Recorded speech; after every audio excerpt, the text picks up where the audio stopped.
Hello, everyone, and welcome to this edition of News You Can Use. I'm your host, Thera Martin Milling, and so glad to be with you. We are at the end of 2014. This year has gone so quickly, I don't know what happened yet, but I'm excited and feeling positive about the good things that can come and can happen in 2015. Today on our program, I am so excited. We're going to have Reverend Buck with us. He is the pastor of Berean Baptist Church in North Philadelphia, and he is making things happen. We'll tell that story in just a little bit. And then when we turn the page a little bit later on in the program, we're going to talk with a young man who is just flipping Germantown upside down. He's a community activist, and he is somebody who's on the move and making things happen. He's not just talking about what he's going to do, he's doing it. So we'll tell the story of Jeff Templeton in the second part of our program. And then before we wind it down on the year 2014, Dr. Donnie Patterson will join us with some health tips and some good sense tips as well. So stay along with us for the ride. We'll be back with our first guest in North Philadelphia. We're going to keep it moving on this show as we go forward. We're going to be talking with a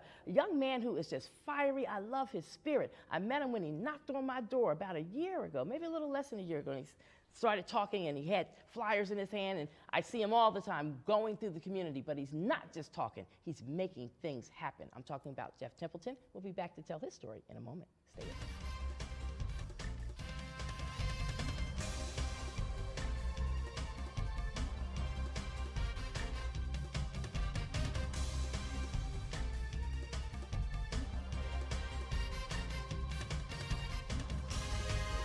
We're continuing now with our program, and I am so glad to be able to say hello. If you just turned your television set on, you missed a little bit of News You Can Use, but we still got the best yet to come. I'm the host, Thera Martin Milling, glad to be with you here at LaSalle TV. And joining me right now, I have a very special guest sitting by my side, Mr. Jeff Templeton. He is from the Germantown community, and that's how I first met him. In fact, I first met you. You knocked on my door, and you introduced yourself. You said you were running for committee person, and your message was just nice. You just came across like a decent person. And I said, I'm gonna vote for this guy. I decided that day, the first time I met you, I'm gonna vote for this guy. And I just see you doing so much work in the community, and I don't think you're funded. Like, I don't think anybody's dropping whole lots of checks and money to get you to do stuff, but you're like, determined you're going to do some good programming, and you've been doing it. You're not just talking, you're making it happen. I am, and thank you so much for having me on the show. I decided to run for committee person because I wanted to see real, tangible change in our community. I don't think we utilize our youth enough for a lot of the things that are going on in the community, and they need to be more involved. And one of the promises that I had was that I was going to be effective as possible in our community and also work with other committee people within the area. We just did a feeding for our seniors, a Thanksgiving feeding for our seniors, where I teamed up with Cheryl Moraine, and it was a phenomenal turnout. We had about 50 people show up, and turkey, it was great, mashed potatoes, it was, everyone was really digging the event. And the one before that, it was a community breakfast, where we also used the youth, again, once again, to interact with the community, because it's important, again, moving forward, to use our youth as much as possible. So now, where are you getting your ideas, and where are you getting your spirit and your energy? Because we need to duplicate you at least 1,000 times over just for Germantown, so that we can get more cohesive and start seeing more positive things happen for our neighborhood. Well, I get my inspiration from God, to be honest with you. I pray a lot, and I think that He provides me with a lot of these answers and techniques to go at the community with. Then you must be obedient, because see, God gives me stuff too. I have to confess, God gives me stuff like all the time, like ideas, like visions that can't possibly come from me. I mean, I'd like to think I'm a smart woman, but I ain't that smart. I'm not always obedient. God gives it to me, and then He says, like, do it. And then sometimes I stumble and I don't do it. But when I listen and I do it, it's excellent. Yeah, because He said do it. I'm not always obedient. But I did hear one of the callings that I think that was really, really good to move in on, and that was I founded a nonprofit organization called Speak, which stands for Staying Positive Equals Amazing Kids, and it is a wonderful nonprofit organization, and we focus on providing educational information and activities that encourage youth to become responsible members of our community. Some of the things that we also provide are community service projects for youth to take part in. Now, as you know, this is especially important because, you know, in order for some students to graduate, they must first accumulate a certain amount of community service hours.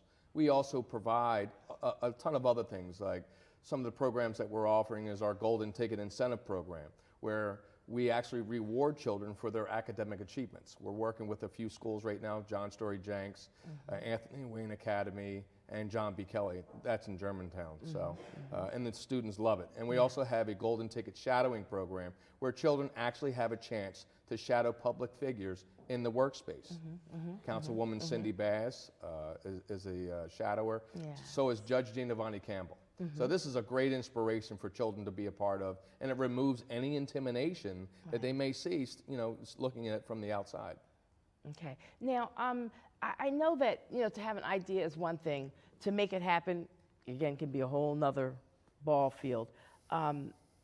Are you able to get some level of support, like a Cindy Bass? Does she say, oh, Jeff, I love what you're doing. I'm going to find you some activities fund money or something to help fuel the fire to keep things going for these great programs you're offering? Sure. Cindy Bass is very supportive.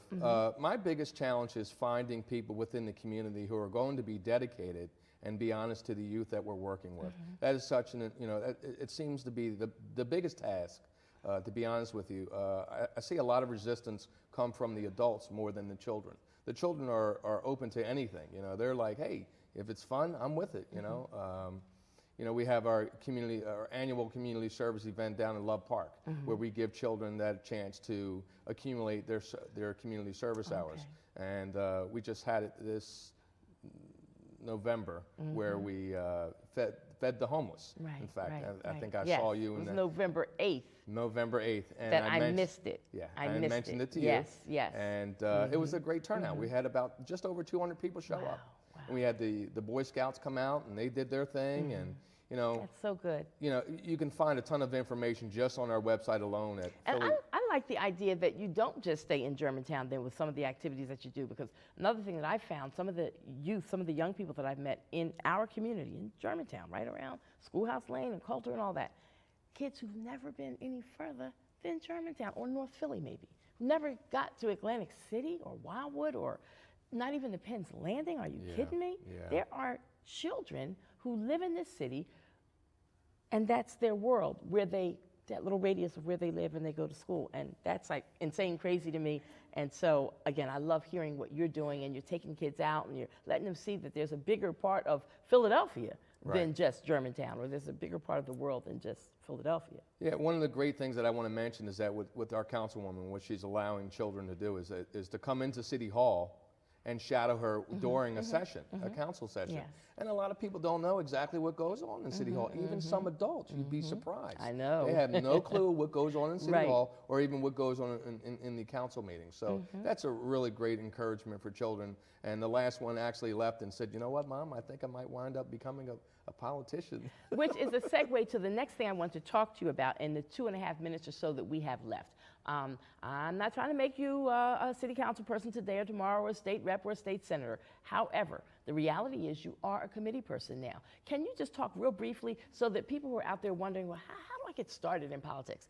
I would think that the committee person level is where you might want to start. Right, it is. So how do you do that piece? Well, first of all, you might want to look into it a little bit, the responsibilities of the committee person. Start right there, and if it looks like you can run with the responsibilities of it, then talk to some more people in the community. Talk to your ward leader and get some feedback from them and get their experiences, because they were once a committee person as well. So, and then, you know, there's also the Committee of 70, and everything is online, so you can find out just about everything online. So. And the reality is there's some work to be done. There's some door knocking. You got to walk. You can't just say, oh, I want to be a committee person. And you can do the paperwork and the filing and get your name on the ballot, I would guess. But you got to do some work. You got to talk to people. You got to shake some hands, kiss some babies. Yeah, that was one of the most challenging things I've ever done, was walk up all those steps. I felt like an addition to Rocky. I walked up so many steps and talked to so many people, but that was great. You know, that's what a committee man is about. Being about it's interacting with your community and being there for them. You know, they may have problems that you might need to, you know, they need to help with, and that you'll be able to help them fix them. Well, having met you, before you were a committee person and watching you win says to me that you obviously did some things right. I wish you well with your future endeavors. I wish you well as a committee person. Thank you. And I see where you're already making a difference in the community. Thank you so much. We thank you for being a part of our community. That means a lot. Thank Keep you so up much, the Steve. good work. Thank you. And thank you for bringing Cheryl Mulrain, even though we don't see her on set today. Now she knows where the studio is, and I know she'll be back at another time, perhaps with you again. There's a whole lot of great things happening at Happy Hollow and throughout that whole community, and we want to blast it to the world and tell people about Absolutely. it. Germantown's a wonderful place. Yes, it is. I agree. All righty, we're going to keep it moving as we wind it down on this last show for the year of 2014. We're getting ready to head on over to Dr. Donnie Patterson. She's got some health tips. And to our viewers, we thank you for checking us out on News You Can Use. Be positive as we go into this new year. I think if there was any New Year's resolution that all of us could make, possibly, that would be to be kinder to each other, to speak to each other, to talk neighborly to each other, and to love our city and respect our city and not to trash our city, and just be positive as we go forward. So Happy New Year, everybody. Peace and blessings from all of us here at LaSalle TV. And to you, thank you for joining us. Thank you so much. All right, take care, everybody. Happy New Year.